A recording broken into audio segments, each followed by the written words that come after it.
yesterday we learn a statement. એક વખત સ્ટેટમેન્ટનું revision કરાવી દઉં. એક વખત સ્ટેટમેન્ટ છે એ સ્ટેટમેન્ટનું રિવિઝન કરાવી દઉં. Just a second. Okay. See, what is the statement actually? What is the statement actually? It is all about balance sheet. એક balance sheet નું તમારે સ્ટેટમેન્ટ છે. જે શોર્ટ ફોર્મ છે શોર્ટ ફોર્મ પરથી યાદ રાખવાનું હતું. SR मतलब share capital and reserve and surplus. SRLOL मतलब long term borrowing, other long term liability and long term provision. Current liability, short term borrowings. STOS, okay, so short term borrowings, trade payables, short term borrowings, trade payables, other current liabilities and short term provision. Okay, so these were the point over there. Then after, non-current assets were there. So what is there in non-current asset? So in non-current asset it is fixed asset. Fixed asset was further divided. Fixed asset was further divided in two parts. One is tangible and another one is intangible. One is tangible and another one is intangible. Then after, non-current investment, long-term loans and advances and other non-current asset. Sir, પણ આ બધાનું કરવાનું શું? This can be the question which can come to your mind કે sir કરવાનું શું ultimately આ બધાનું. Okay, no worries, I am going to explain this particular point also, but later on. First of all, what you need to do, you have to remember this sequence. તમારે સૌથી પહેલા sequence યાદ રાખવાનો છે. Okay, then after current asset it was CITCSO, current investment, inventories, trade receivables, cash and cash equivalent, short term loans and advances and other current asset. Let's make a structure. Let's make a structure which from where it will be possible for you to remember, જ્યાંથી તમે એ વસ્તુ છે એને યાદ રાખી શકશો. चलो,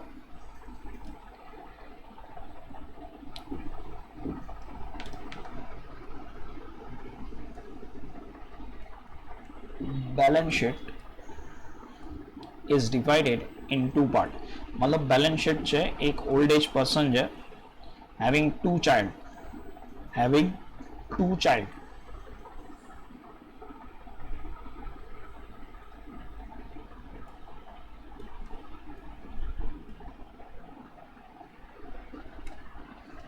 Okay.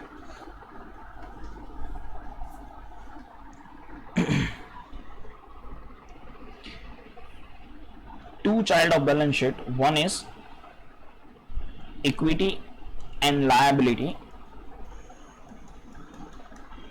and the second one is asset. Okay. Now, if we will divide equity and liability, if we will consider equity and liability, then equity and liability is having three child.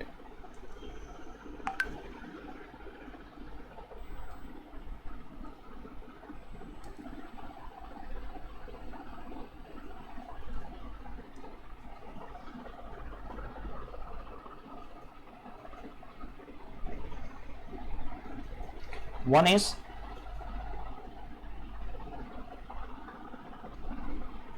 shareholders fund. Here is non-current liability and here is current liability. Okay, now the answer from your side. How many points are there in shareholders fund? How many points are there in shareholders fund? Two. Okay, one is S and one is R. Share capital and reserve and surplus. I am writing in short form only. And okay, you need to remember from that.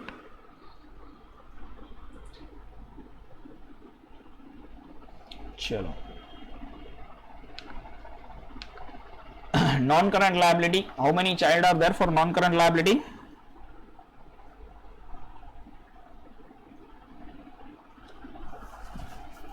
Three. છોકરાનું નામ શું છે? લોલ. બરાબર છે.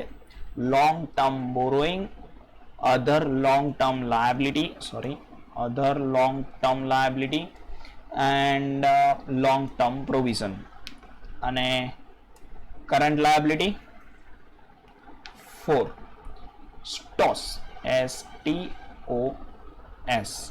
स्टॉस. अच्छा, this is जो आ long term borrowing है ना, तो this is short term borrowing. Other long term liability, it is other current liability, and it is short term long term provision, it is short term provision. तो as far as I think easily યાદ રહી જાય એવું છે. You don't need to write the structure. Structure લખવાની જરૂર નથી, કોઈ વાંધો નથી સ્ટ્રક્ચર નથી લખતા તો, બટ મહેરબાની કરીને આવી રીતે એક વખત લખી દેજો. અચ્છા, આ ટી તો બિચારો એકલો પડી ગયો. શું હતું T? Trade payable. Trade payable. Okay, so that was about equity and liability. Asset is having two child.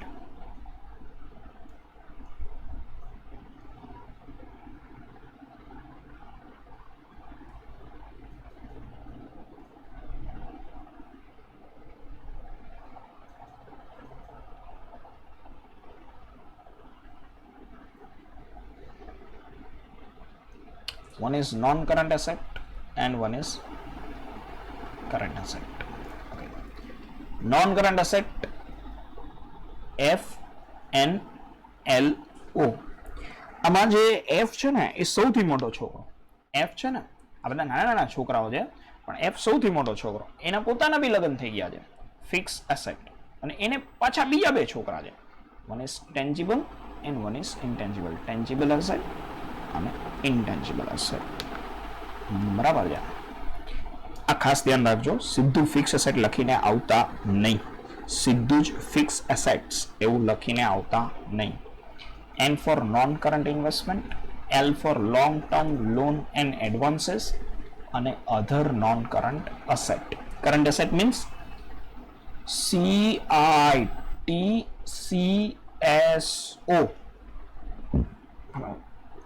Current asset છે ને એનું અમકાદ લાલુ યાદવ જેવું છે.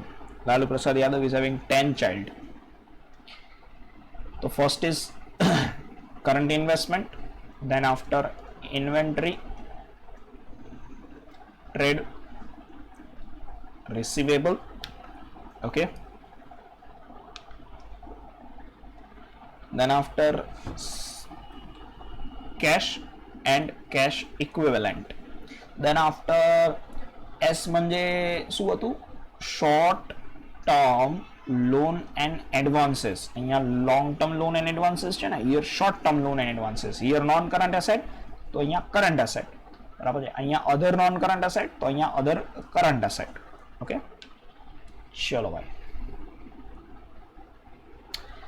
Is there anybody કે સર મને આ એક વસ્તુનો શોર્ટ ફોર્મ નથી યાદ કે આ શું છે એ મને કયો ને. Is there anybody having doubt like this?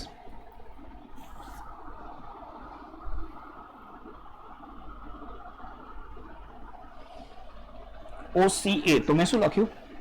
અચ્છા, OCA આવશે. હા બેટા, સોરી, OCL લખાઈ ગયું. ચલો,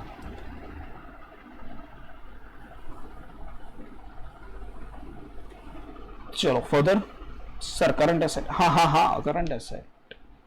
current asset in the sense સૌથી પહેલા કરંટ ઇન્વેસ્ટમેન્ટ છે, then after inventories, trade receivable. અહીંયા કન્ફ્યુઝન ક્યાં થશે? બંને જગ્યાએ સી આપેલો છે, તો બંને જગ્યાએ સી આપેલો છે તો પહેલા ઇન્વેસ્ટમેન્ટ કરો પછી પૈસા મળે. પહેલા ઇન્વેસ્ટમેન્ટ કરો પછી પૈસા મળે, તો કેશ પછી રાખવાનું. બરાબર છે.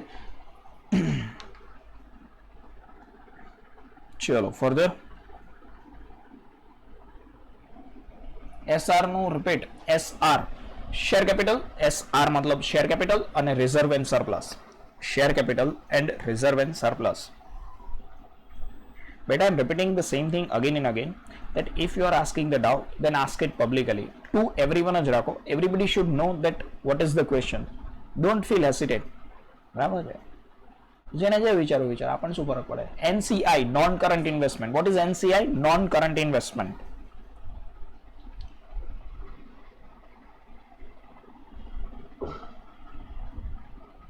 જો now how to remember the structure, તમને 3 સ્ટેપમાં સ્ટ્રક્ચર યાદ રાખતા શીખડાવું. તમારે સ્ટ્રક્ચર યાદ રાખવું હોય તો લખી દેવાનું: share holders fund, non current liability, current liability, this is equity and liability, બરાબર છે. This is assets, non current assets અને કરંટ અસેટ્સ. તો આટલું તો આવડે બરાબર, આમાં કોઈને તકલીફ ના થાય. બી શ્યોર, આમાં કઈ તકલીફ નથી થવાની, પણ એક વખત આટલું લખી દેવાનું એટલે તકલીફ થાય છે કે નહીં ખબર પડે. અને મેઇન વસ્તુ શું છે તો કે SRLOL STOS FNLO અને CITCSO આવું લખી દેવાનું. અને પછી બેઠા બેઠા એક બે વખત બોલી લેવાનું કે share capital, reserve and surplus, long term borrowing, other long term liability, long term provision. Short term provision ના, શોર્ટ ટર્મ પ્રોવિઝન નહીં આવે, શું આવશે ચલ જોઈ લઉં. પછી ઉપર આજે ડ્રો કર્યું છે ને આમાં જોવાનું તો કે ના શોર્ટ ટર્મ બોરોઈંગ આવે અને અહીંયા તકલીફ થાય છે બરાબર. પછી બીજા દિવસે મને પૂછી લેવાનું કે સર મને એવી તકલીફ થાય છે કે અહીંયા શોર્ટ ટર્મ બોરોઈંગ આવે કે અહીંયા શોર્ટ ટર્મ પ્રોવિઝન આવે, એ બંને આગળ પાછળ થઈ જાય છે. પછી સોલ્યુશન આપવું એ મારું કામ છે, ક્વેશ્ચન પૂછવા એ તમારું કામ છે બરાબર છે. then I will tell you કે બેટા પ્રોવિઝન છે એ પાછળ રાખવાના બરાબર. યાદ રહી ગયું? હા સર યાદ રહી ગયું. નથી યાદ રહેતું તો આવી રીતે મેચિંગ કરવાનું બરાબર. પેલા બોરોઈંગ આવ્યું હતું ને તો અહીંયા પેલા બોરોઈંગ લખવાનું, પહેલા બોરોઈંગ આવ્યું હતું તો પછી પહેલા બોરોઈંગ લખવાનું બરાબર છે. તો એવી રીતે યાદ રહી જશે. ચલો તો short term borrowing, trade payable કે ટ્રેડ રિસીવેબલ, અહીંયા શું આવે તો કન્ફ્યુઝન થાય છે કેમ કે અહીંયા બી ટ્રેડ તો પેએબલ એ લાયબિલિટી છે તો ટી મતલબ ટ્રેડ પેએબલ, અધર કરંટ લાયબિલિટી અને શોર્ટ ટર્મ પ્રોવિઝન, એફ મતલબ fix asset, non current investment, L આ સૌથી વધારે મગજમારી વાળું છે, આ તમને નહીં યાદ રહે. એલ વાળું long term loans and advances બરાબર, આ ખાસ યાદ રાખજો. Long term loan and advances, other non current asset. C મતલબ કેશ એન્ડ કેશ ઇક્વિવેલન્ટ. તો માન લો કે અહીંયા પ્રોબ્લેમ થાય તો એક વખત ઉપર જોઈ લેવાનું. ઘણી બધી વખત એવું થાય કે આ સ્ટ્રક્ચરમાંથી તમે જુઓ છો તમને નથી યાદ આવતું તો તમે અહીંયા જુઓ તોય નથી યાદ આવતું તો વળી પાછું આપણી પાસે ઉપર મેઇન ટેબલ તો છે જ તે ઓકે. પણ તમને આ સ્ટ્રક્ચર 110% પરફેક્ટલી આવડવું જોઈએ. આ સ્ટ્રક્ચર 110% પરફેક્ટલી આવડવું જોઈએ.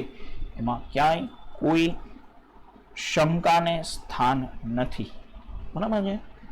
ચલો આવતીકાલે જ્યારે લેક્ચર નેક્સ્ટ ડે આવે તો તમારી રીતે જે સ્ટ્રક્ચર છે એને વ્યવસ્થિત રીતે રિવાઇઝ કરી લેજો કે જેના કારણે હું તમને જે વસ્તુ સમજાવું છું ત્યારે તમને વ્યવસ્થિત સમજાય બરાબર. ચલો આપણે આગળ વધીએ. સર લોન તો આપણી લાયબિલિટી કહેવાય તો કેમ અસેટમાં? Okay that's a good question. Long term loan and એડવાન્સીસમાં એવું છે કે લોન તો સર આપણી લાયબિલિટી કહેવાય તો કેમ આપણે એને એસેટમાં લખીએ છીએ? ઠીક છે. ધ રીઝન ઇઝ ધેટ કે જે લોન છે ને, જસ્ટ અ સેકન્ડ, જે લોન છે ને એ આપણે કોઈકને આપી છે, અસેટમાં લખ્યું છે ડઝન્ટ મીન કે લોન કે એડવાન્સ આપણે કોઈકને આપ્યા છે તો આપણી એસેટ કહેવાય ને બરાબર છે.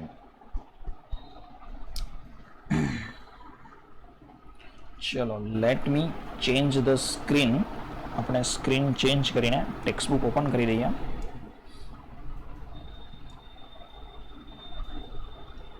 આગળનું જે લર્ન કરવાનું છે ટેક્સ્ટ બુકમાંથી લર્ન કરવાનું છે.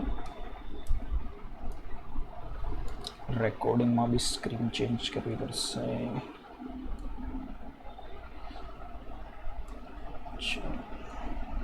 ભગવાનના આશીર્વાદ છે કે આજ મને રેકોર્ડિંગમાં સાથે સાથે સ્ક્રીન ચેન્જ કરવાનું યાદ આવ્યું. ઓકે હવે અહીંયા એક તમને તકલીફ થશે કે સર મારી પાસે ટેક્સ્ટ બુક છે અને ટેક્સ્ટ બુકમાં તો કેટલી બધી ડિટેલ આપી છે. મારી પાસે ટેક્સ્ટ બુક છે અને ટેક્સ્ટ બુકમાં તો સર કેટલી બધી ડિટેલ આપી છે બરાબર છે. એન્ડ આઈ અગ્રી કે ટેક્સ્ટ બુકમાં તો જો આટલી બધી ડિટેલ આપી હશે બરાબર છે. ટેક્સ્ટ બુકમાં ઘણી બધી ડિટેલ આપી હશે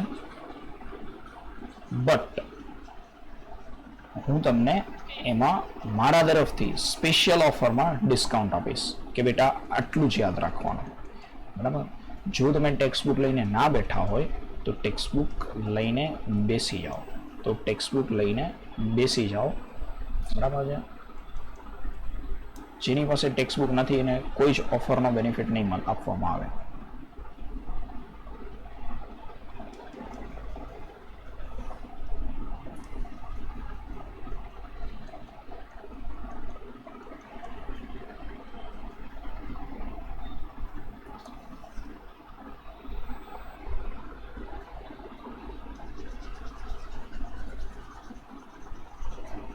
just a second.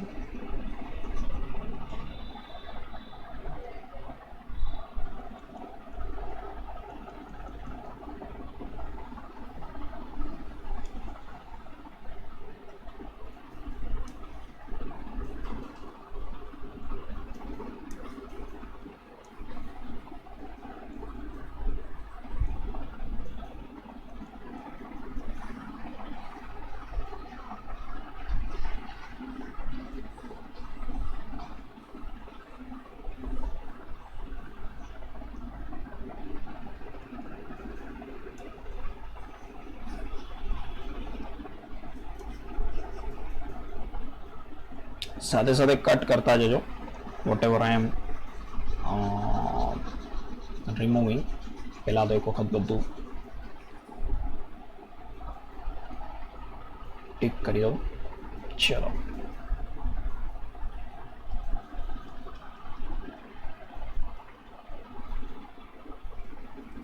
Share capital.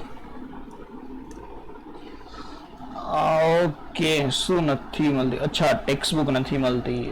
કોઈક જૂના વર્ષના સ્ટુડન્ટને, લાસ્ટ યરના સ્ટુડન્ટને પકડો, બરાબર છે, અને એની પાસેથી લઈ લો.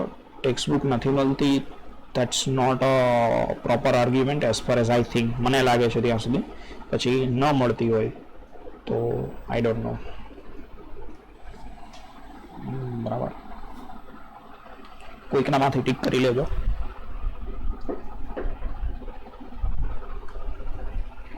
ચલો,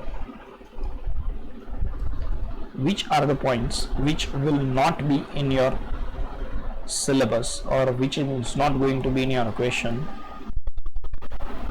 is,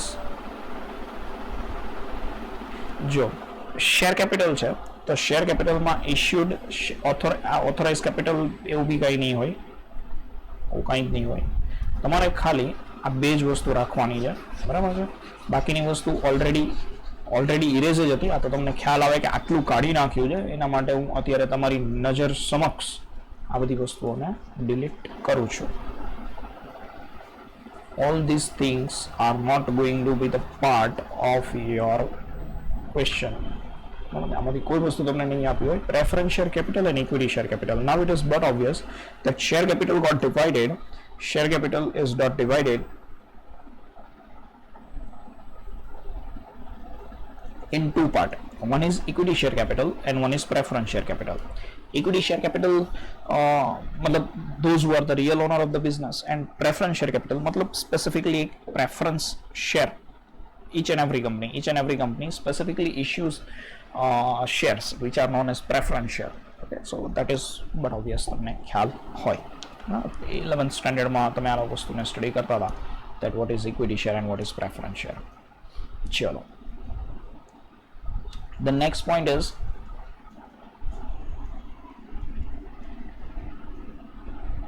reserve and surplus.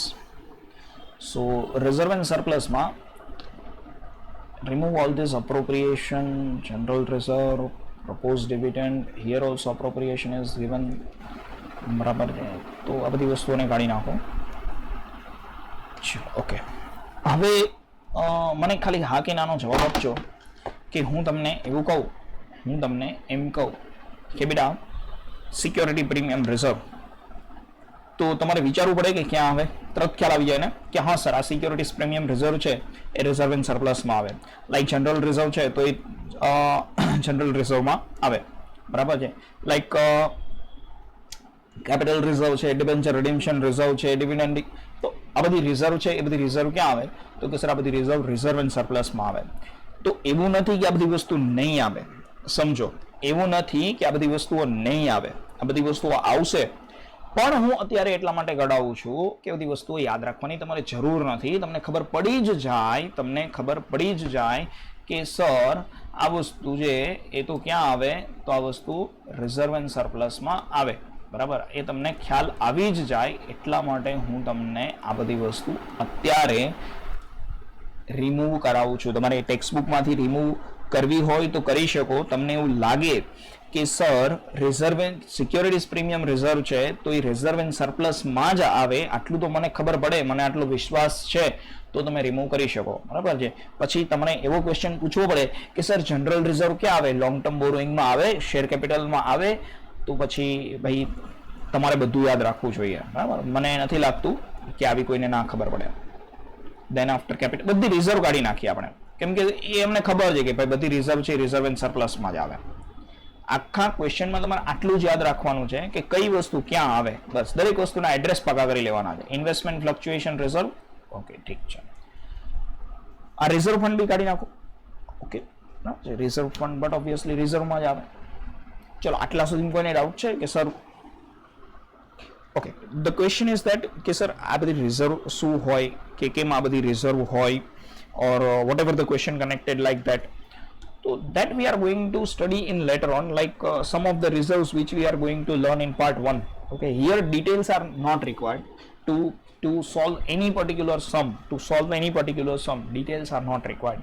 You don't need to calculate anything. કોઈ વસ્તુના calculation નથી, કોઈ એડજસ્ટમેન્ટ એવા ખાસ નથી. બે જ એડજસ્ટમેન્ટ આખા ચેપ્ટરમાં ખાલી બે જ એડજસ્ટમેન્ટ કરવાના છે. Okay, so the chapter is very easy. You don't need to learn the details. આ બે વસ્તુ છે એની ડિટેલ્સ આપણે લર્ન કરવાની છે, એ કરી લઈએ. ચલો ફટાફટ. You should give me some answers. See, there are two companies, A and company B, and there are some years, say year 1, 2, 3 and 4. The company pays dividend. Achha. Company A pays 40% dividend, then after pays 20% dividend, then after pays 30% dividend, then after pays 10% dividend. And company B pays 25% dividend every year. चलो एनाथी भी ओछो કરી દો. Only B, the company B pays only 20% dividend.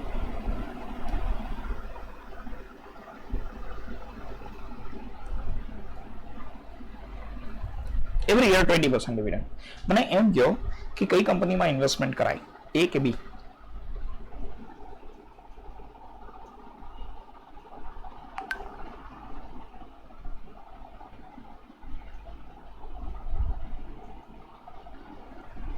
In company B.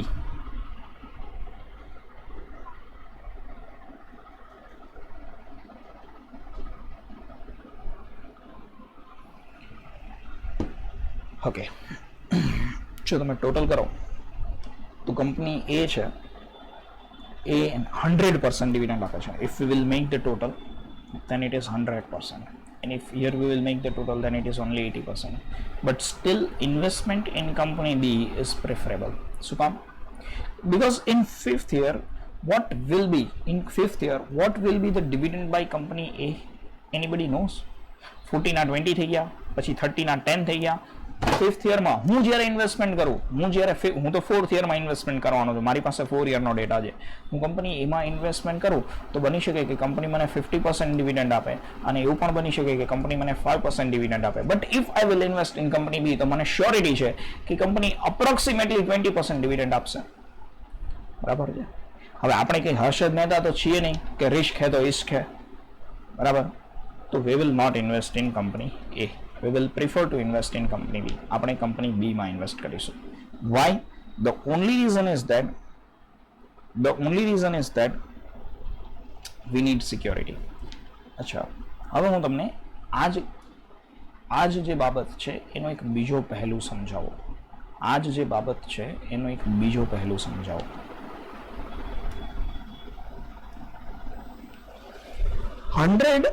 100 rupees 100% આપણને income મળે છે. 100% આપણને income મળે છે. કંપની એની વાત કરું છું. કંપની એ શું કરાય ખબર છે? તમે એગ્રી થાવ તો હા પાડજો. આપણે તો બેઠા બેઠા ખાલી વિચારીએ છીએ કે આવું કંઈક કરી શકાય. તમને ઠીક લાગે તો કહેજો. ફર્સ્ટ યરમાં કંપની પાસે સારો એવો profit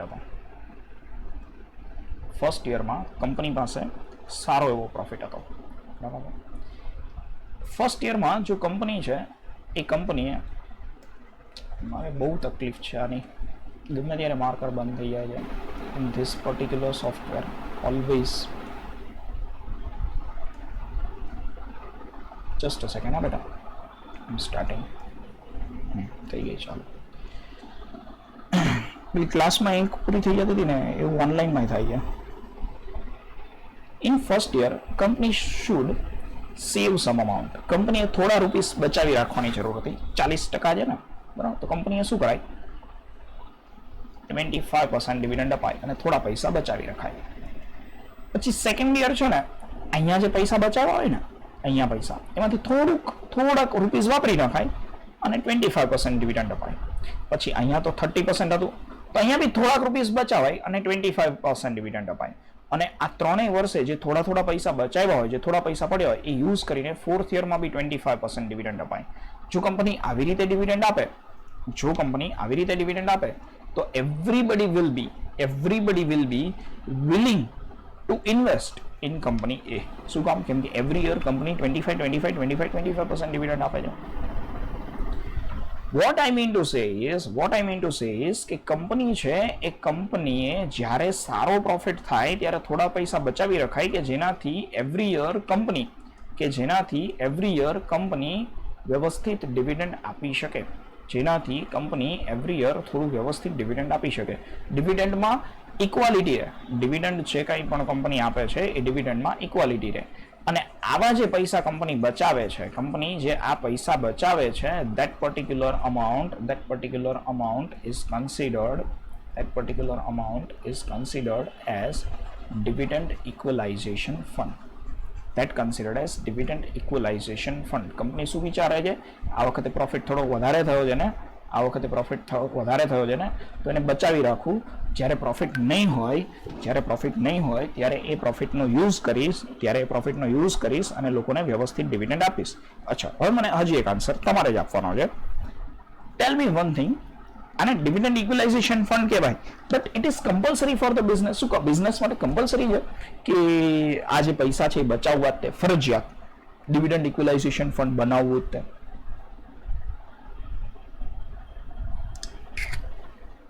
It is not compulsory for the business. ક્યાંય લોમાં એવું લખ્યું નથી કે ભાઈ તમારે ડિવિડન્ડ ઇક્વલાઇઝેશન ફંડ તો બનાવવું જ પડશે, બરાબર છે? નહીંતર જેલમાં પૂરી દેશું, બરાબર? So let's back to the point.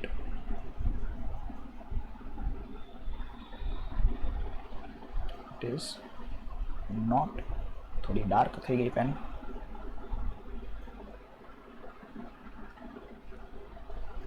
Compulsory. ચલો, આવું ને આવું હજી એક ફંડ છે, workers accident compensation fund. Workers accident compensation fund, for example, you are having a factory or you are having an industry. તમે એક ઇન્ડસ્ટ્રી ચલાવો છો, બરાબર છે?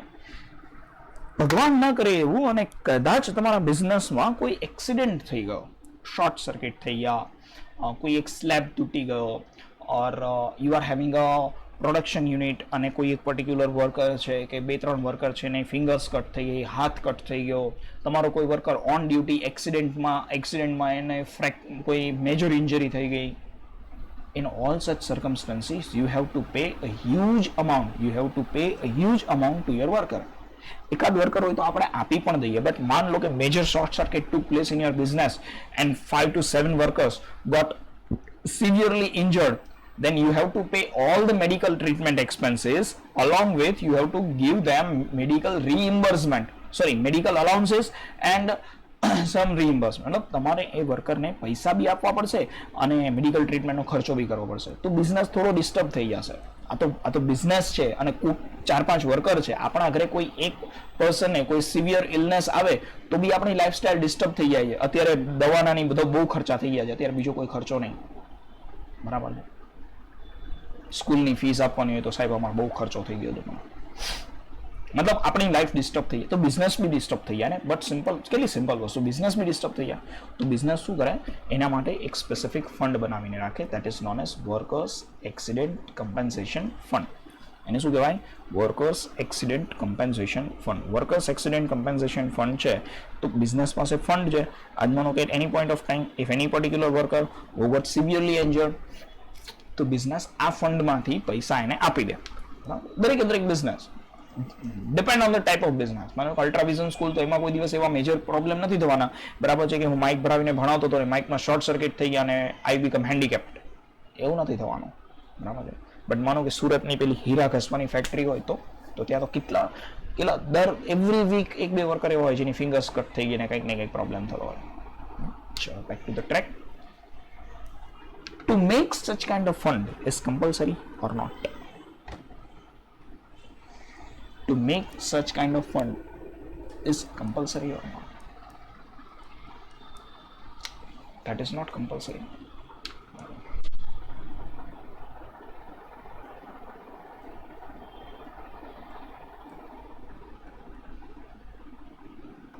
જો તમને એક વસ્તુ કહું,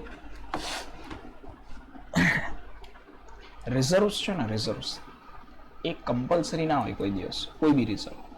સો dividend equalisation fund and workers exchange compensation fund are not compulsory. હવે મને થોડાક બીજા આન્સર બી આપો. વર્કર છે એ વર્કર રિટાયર થાય ત્યારે એનું થ્રુ આઉટ ધ યર આપણે એને જે પ્રોવિડન્ટ ફંડના એની સેલરીમાંથી રૂપીસ કટ કર્યા હોય, ઇઝ ઇટ કમ્પલસરી કે મારે એને પ્રોવિડન્ટ ફંડના પૈસા આપવાના કે ન આપવું તો ચાલે, હવે મૂક ને ભાઈ ઘરનું જ છે નથી આપવા હાલશે? Is it compulsory or it is not compulsory? Compulsory. વર્કરને બધા વર્કર ભેગા થઈને મારવા લે, બરાબર, અને પેલું વર્કમેન કમ્પેન્સેશન ફંડ છે ને આપણે આપણા માટે જ યુઝ કરવું પડે, પછી એવી હાલત થાય છે વર્કરને પ્રોવિડન્ટ ફંડના પૈસા ના આપો ને તો. સો એ તો કમ્પલસરી છે. તો જે વસ્તુ કમ્પલસરી છે ને એને પ્રોવિઝન કહેવાય. હવે હું કેમ આટલું બધું ડિટેલમાં ફંડ સમજાવતો હતો? બીકોઝ અહીંયા બી ફંડ આવે છે, 1 2 3 4 ફંડ અહીંયા બી આવે છે. હવે તમે તો મેચિંગ વાળા લોકો છો, તમે તો શું કરો, ફંડ છે ને અહીંયા 4 ફંડ છે, લોંગ ટર્મ પ્રોવિઝન, કોઈ બી ફંડ લઈને લોંગ ટર્મ પ્રોવિઝનમાં તો બેટા વિચારવાનું કે કોઈ ફંડ કમ્પલસરી છે કે નથી. આજે માનો કે હવે પ્રોબ્લેમ એવો થાય કે સર શું કમ્પલસરી હોય અને શું કમ્પલસરી ના હોય ને એ પ્રોબ્લેમ થાય છે, બરાબર. અચ્છા, હવે એનો તમને એક સિમ્પલ આન્સર આપી દઉં. રિઝર્વ છે ને એ કમ્પલસરી ના હોય. કોઈ દિવસ તમારે એવું થયું કે ટ્રાફિક પોલીસે ઊભા રાખ્યા, કીધું કે પેટ્રોલની ટાંકી ખોલે, આમ જોવે કેમ ભાઈ સ્કૂટર કેમ રિઝર્વમાં ચાલે છે, રિઝર્વમાં સ્કૂટર નહીં ચલાવવાનું, ચલો 200 રૂપિયાનો ફાઇન. એવું જોયું ક્યાંય? તો રિઝર્વ ઇઝ નોટ કમ્પલસરી. એ કમ્પલસરી નથી. મારી મરજી, હું ડરડી નહીં લઈ જાઉં, તમારે શું, બરાબર છે.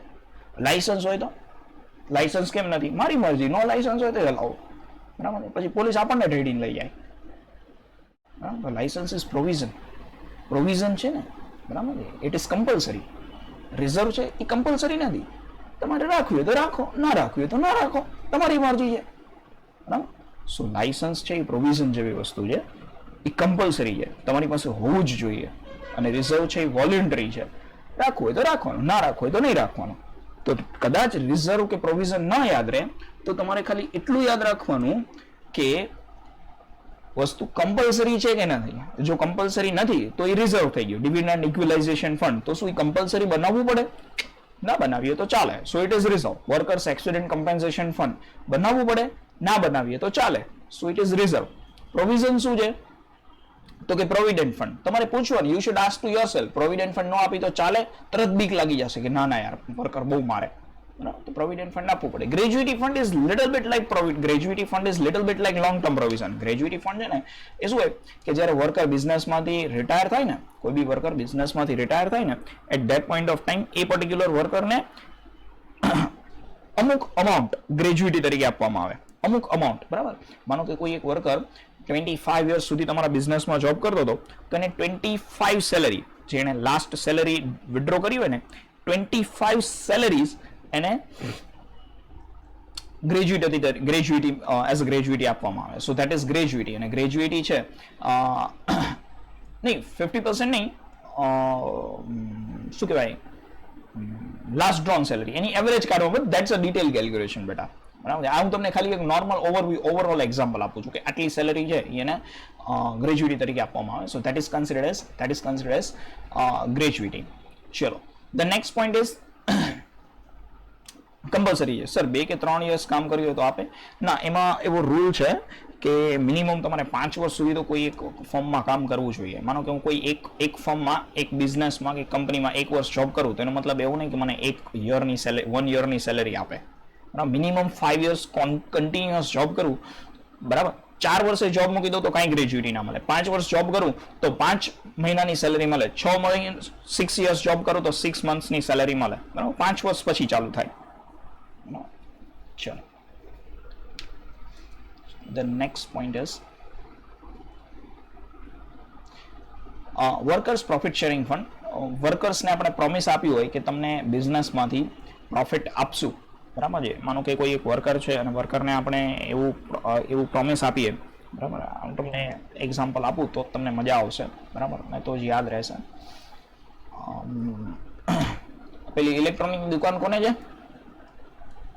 ટીવી, ફ્રીજ, વોશિંગ મશીન કોણ વેચે છે? જેઠાલાલ. તરત યાદ આવી જાય એવું બધું. તો मान लो कि since so many years Bageshwar and Natwarlal Prabhasankar Udaiwala, they both are requesting Jethalal Champaklal Gada કે મારી સેલેરી વધારી દો. સમજો situation. Workers profit sharing fund તમારે પાર્ટ 1માં બી સ્ટડી કરવાનું આવશે. તો એ જેઠાલાલ છે ને આ બંનેની સેલેરી વધારી દે ને તો એ બેમાંથી એક સુધરશે નહીં, બરાબર છે. તો એમને દુકાનેથી વહેલું જ ઘરે જતું રહેવું હશે, તો એ બાઘાને બાવરીને મળવા જવું જ હશે. તો તે સિચ્યુએશન એવી જ થશે કે બોગસ સ્કીમ વિચારીને આવશે, બરાબર છે. બટ માન લો કે જેઠાલાલ એમ કે તમને છે ને સેલેરી નથી વધારી દેતો, પણ મને જે પ્રોફિટ થાય ને એમાંથી 10% પ્રોફિટ તમને બંનેને આપીશ. તો in that particular situation they will be loyal to the business, they will be more loyal to the business. એમને એમ થશે કે હજી 15-20 મિનિટ દુકાન ચાલુ રાખીએ, એક અડધી કલાક દુકાન ચાલુ રાખીએ, બરાબર છે. એકાદ ટીવી હજુ વેચાઈ જાય તો 10% આપણને મળવાના છે. એવું બને કે શેઠજીને કહે કે શેઠજી એક કામ કરો ને, આપણે સન્ડે દુકાન ચાલુ રાખીએ, તમે ઘરે રહેજો, હમ દુકાન સંભાળ લેંગે. એક બે ટીવી સેલ થાય તો આપણને પૈસા મળે ને.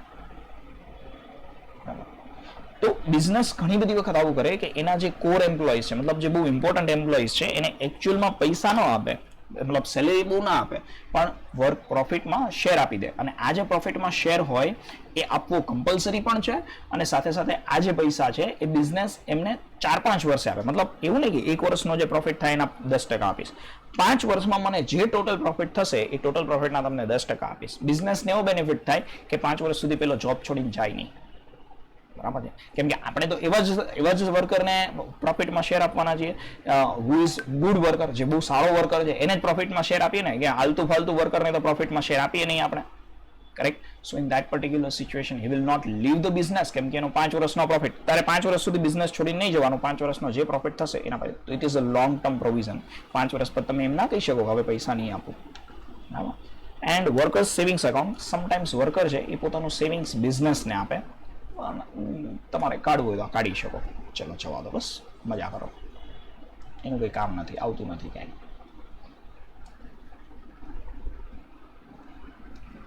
તો ફંડ્સ છે અને રિઝર્વ્સ છે, ફંડ અને રિઝર્વ્સ છે, અને મહેરબાની કરીને યાદ રાખજો, ભૂલી ના જતા. બિકોઝ તમે ફંડ મેચિંગ કરશો then at such point of time it will definitely create problem. Sir private company થોડી પેન્શન આપે તો પણ કેમ પેન્શન ફંડ આપ્યું છે? પ્રાઇવેટ કંપની આપે છે ને બેટા પેન્શન. પ્રાઇવેટ કંપની પેન્શન ના આપે પણ એ પ્રોવિડન્ટ ફંડ આપે, બરાબર છે. અને there are some government companies કે જે આ તો કંપનીનું બેલેન્સ શીટનું સ્ટ્રક્ચર છે which is applicable to all companies, બરાબર છે. એ તો ઘણી બધી કંપનીઓ વર્કર્સ પ્રોફિટ શેરિંગ ફંડ બી નથી બનાવતી તો બી આપે છે. ઘણી બધી કંપનીઓ જે કાંઈ પણ છે ગ્રેજ્યુએટી બી નથી આપતી તો બી આપ્યું છે ને. તો ઇટ ઇઝ નોટ નેસેસરી કે કોઈ એક company, it is made for all the companies. આ મેક્સિમમ આટલી ડિટેલ્સ આવે એમ. ચલો back to the track. Short term borrowing મતલબ તમે શોર્ટ ટર્મ માટે કાંઈ બી પૈસા લીધા હોય, માનો કે બેંકમાંથી 5, 7, 10, 15 મહિના માટે પૈસા લીધા હોય, બેંક ઓવરડ્રાફ્ટ તમે લીધો હોય, બરાબર છે. ટ્રેડ પેએબલ, તો દેટ ઇઝ ક્રેડિટર અને બિલ્સ પેએબલ, બંને ટ્રેડ પેએબલ છે, તમારે બંનેમાંથી પૈસા લેવાના છે લોકો પાસેથી. દેન આફ્ટર અધર કરંટ લાયબિલિટીમાં તમે સારું એવું ડિડક્શન કરી આપો. Sorry, just a second.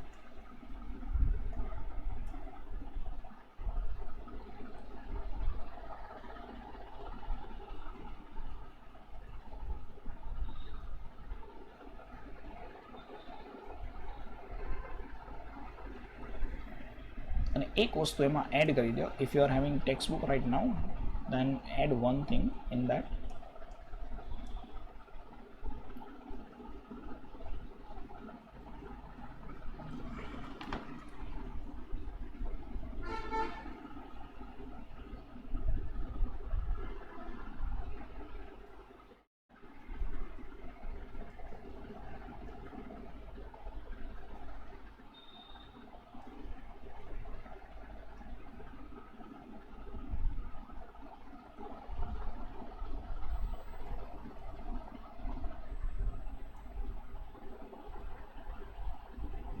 કોઈ પણ આઉટસ્ટેન્ડિંગ એક્સપેન્સ કે એડવાન્સ ઇન્કમ આપી છે, કોઈ પણ આઉટસ્ટેન્ડિંગ એક્સપેન્સ કે એડવાન્સ ઇન્કમ આપી છે, then at such point of time it will get included. એક મિનિટ, અચ્છા ઓકે, રહી ગયું, કરાવી દઉં, સોરી વચ્ચે એક વસ્તુ મિસ થઈ ગઈ, કરાવી દઉં.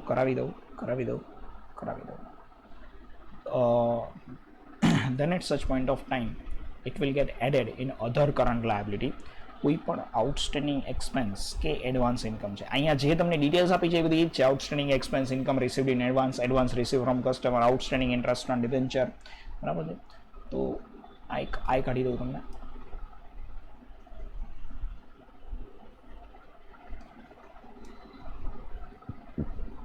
આટલી વસ્તુ તમારે યાદ રાખવાની છે. અચ્છા 4 અને 6 રહી ગયા. 6 તો કરાવી દીધું મેં. 4 અધર આ કાઢી નાખવાનું આખું, આમાંથી કંઈ નહીં આવે, ખાલી એનું ટાઇટલ મેઇન જ હશે. You don't need to learn anything from this. 4th, તો debenture is a long term borrowing. Long term borrowing મતલબ the amount which we have borrowed for a longer period of time. Debenture always 5, 10, 15 years માટેના જ હોય, બરાબર છે. Long term loan તો clearly કહે છે ભાઈ I am long term borrowing. Bond generally government છે ને એ ગવર્મેન્ટ બોન્ડ ઇસ્યુ કરે, બરાબર. ઓર ગવર્મેન્ટ ના ઇસ્યુ કરે તો ગવર્મેન્ટની કંપની ઇસ્યુ કરે. અને બોન્ડ છે એ મોર દેન 20 યર, ડિબેન્ચર કરતાં બી લોંગ ટર્મ માટે ના હોય. અને પબ્લિક ડિપોઝિટ છે એને મહેરબાની કરીને વ્યવસ્થિત રીતે યાદ રાખજો, બરાબર. It is a confusing point. Public deposit મતલબ we borrowed amount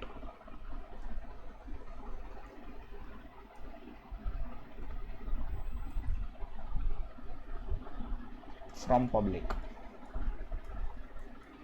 public deposit શેના જેવું હોય તો પબ્લિક ડિપોઝિટ ડિબેન્ચર જેવું હોય, એવું મગજમાં રાખો. ડિપોઝિટ છે કાંઈ પણ છે, પબ્લિક ડિપોઝિટ એ ડિબેન્ચર જેવું હોય, બરાબર. એવું યાદ રાખજો તો કન્ફ્યુઝન નહીં થાય, બરાબર.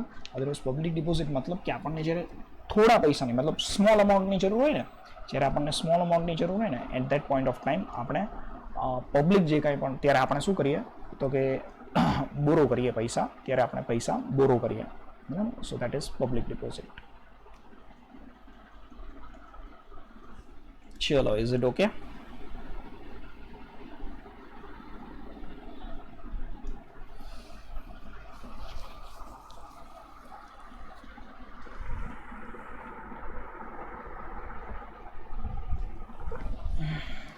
Any doubts?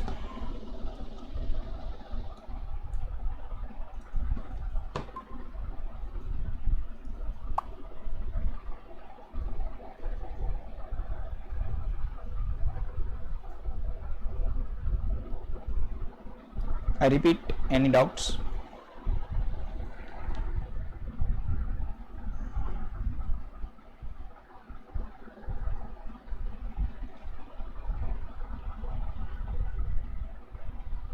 Bye.